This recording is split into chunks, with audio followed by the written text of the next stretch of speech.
Hi friends, தீரும் உறவுகள் அனைவருக்கும் வணக்கம். நம்மளோட சேனலில் வழங்கக்கூடியதுன்னு பார்த்திங்கன்னா முற்றிலும் இலவசமான வரன் பதிவுங்க. ஸோ இந்த பதிவில் கூட உங்களுக்கான வாழ்க்கை துணையமெல்லாம் வீடியோவை ஸ்கிப் பண்ணாமல் பார்க்கணும். நம்மளோட சேனலை சப்ஸ்கிரைப் பண்ணிக்கோங்க. பெயர் கண்மணி, வயது 41 வயது ஆகுதுங்க. ராசி துலாம் ராசிங்க. ஜாதின்னு பார்த்திங்கன்னா இவங்க இந்து மதத்தை சார்ந்தவங்க. ஸோ எந்த ஜாதியாக இருந்தாலும் ஓகேன்னு சொல்லியிருக்காங்க. படிப்பு இவங்க 10ஆம் வகுப்பு முடிச்சிருக்காங்க. பட் இப்போதைக்கு எந்த ஒரு வேலைக்கும் போகலைன்னு சொல்லியிருக்காங்க. இவங்களுடைய இதுக்கு முன்னாடி இவங்க டிபார்ட்மெண்ட் ஸ்டோருக்கு வேலைக்கு போயிட்டு இருந்ததாகவும், இப்போ இவங்களுடைய அம்மாவுக்கு உடம்பு சரியில்லாதனால இவங்க வேலைக்கு போகிறதில்லன்னு சொல்லியிருக்காங்க. ஸோ இவங்களுடைய திருமண நிலைன்னு பார்த்திங்கன்னா இவங்களுக்கு 2ஆம் மனம் தாங்க. ஸோ வரக்கூடியவருக்கும் செகண்ட் மேரேஜாக இருந்தால ஓகே அப்படிங்கிற மாதிரி சொல்லியிருக்காங்க. இவங்க வேலூரில் வசிச்சிட்டு இருக்காங்க. ஸோ மணமகளுடைய எதிர்பார்ப்புன்னு பார்த்திங்கன்னா இவங்களுக்கு ஏற்கனவே திருமணமாகி இவங்களுடைய கணவர் பயங்கரமாக குடிச்சிட்டு இவங்கள டார்ச்சர் பண்ணியிருக்காங்க. வரதட்சணை கேட்டு டார்ச்சர் பண்ணதுனால இவங்க ரொம்ப வருடம் பொறுத்துட்டு இருந்தவங்க விவாகரத்து பண்ணிட்டு தான் சொல்லியிருக்காங்க. ஸோ அதனால் இவங்க அம்மா அப்பா வீட்டில் தான் இவ்வளோ வருடம் வசிச்சிட்டு இருந்திருக்காங்க. இவங்களுக்கு ஒரு பொண்ணு மட்டும்தாங்க. ஸோ பொண்ணை வளர்த்திட்டு அம்மா அப்பா கூட தான் வசிச்சிட்டு இருந்திருக்காங்க. ஸோ இப்போ இவங்களுடைய அம்மா உடல்நிலை சரியில்லாமல் இருக்கிறதுனால இவங்களுக்கு உடனடியாக மறுமணம் பண்ணுறதா முடிவு பண்ணியிருக்காங்க.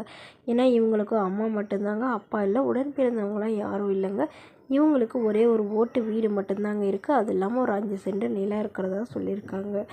ஸோ இப்போது வரக்கூடியவர் திருமணமாகி வீட்டோட மணமகனாக வந்தாலும் ஓகே தான். இல்லை எங்கள் அம்மா இறந்ததுக்கு பிறகு இதெல்லாம் விற்று எடுத்துகிட்டு அவரோட போகிறதுனாலும் எனக்கு சம்மதம் தானே சொல்லியிருக்காங்க.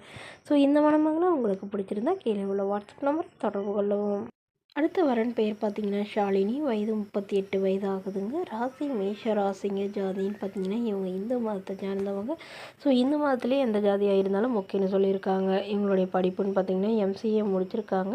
இவங்க IT கம்பெனியில் வேலை பார்த்துட்ருக்காங்க. இவங்களோட திருமண நிலைன்னு பார்த்திங்கன்னா இவங்களுக்கு செகண்ட் மேரேஜ் தாங்க. ஸோ இவங்களுக்கு திருமணமாகி 6 மாதத்துலேயே கணவரை பிரிஞ்சு வாழ்ந்துட்டு வந்ததாகவும், இப்போ சமீபத்தில் விவாகரத்து பண்ணிட்டதாகவும் சொல்லியிருக்காங்க. ஸோ இவங்க சென்னையில் வசிக்கிறதுனால சென்னை சுற்றுவட்டாரத்திலே வரனை எதிர்பார்க்குறதா சொல்லியிருக்காங்க. மணமகளுடைய அப்பா கவர்மெண்ட் ஜாபில் இருக்காங்க, அம்மா ப்ரைவேட் ஜாபில் இருக்காங்க. ஸோ நல்ல ஒழுக்கமான பையனாக இருந்தால் மட்டும் போதுங்க. ஒரு டிகிரி ஆனால் கண்டிப்பாக ஒரு டிகிரியாவது படிச்சிருக்கணும். நிரந்தரமான ஒரு அதாவது தனியார் வேலையாக இருந்தாலும் ஓகேங்க, ஒரு நிரந்தரமான வேலையில் இருக்கணும்னு எதிர்பார்க்குறாங்க. ஸோ இவங்களுக்கு குழந்தைங்களாம் எதுவும் இல்லாதனால வரக்கூடியவருக்கு குழந்தைங்க இல்லாமல் இருந்தால் பெட்டராக இருக்குன்னு சொல்லியிருக்காங்க. மணமகளுடைய எதிர்பார்ப்புன்னு பார்த்திங்கன்னா மணமகன் எந்த ஜாதியாக இருந்தாலும் ஓகேங்க, ஆனால் நல்ல குணமானவராக இருக்கணும் அப்படின்னு சொல்லியிருக்காங்க. மணமகளுடைய அப்பா என்னோட பொண்ணோட முதல் வாழ்க்கை சரிவர அமையாதனால இப்போ வரக்கூடியவராவது நல்ல ஒழுக்கமானவராக இருக்கணும்னு கேட்டிருக்காங்க. ஸோ இந்த மணமகளை உங்களுக்கு பிடிச்சிருந்தா கீழே உள்ள வாட்ஸ்அப் நம்பருக்கு உங்களுடைய முழு விவரங்களும் எங்களுக்கு சென்ட் பண்ணுங்கள். இந்த மணமகள் வீட்டாருக்கு அனுப்பி வைத்து இவங்களுக்கு ஓகேங்கிற பட்சத்தில் மணமகள் வீட்டாரோட ஃபோன் நம்பர் இலவசமாக வழங்கப்படுங்க. இது போன்ற இலவசங்கள் உடனுக்குடைய தெரிஞ்சுக்கணும் நம்மளோட சேனல் சப்ஸ்கிரைப் பண்ணி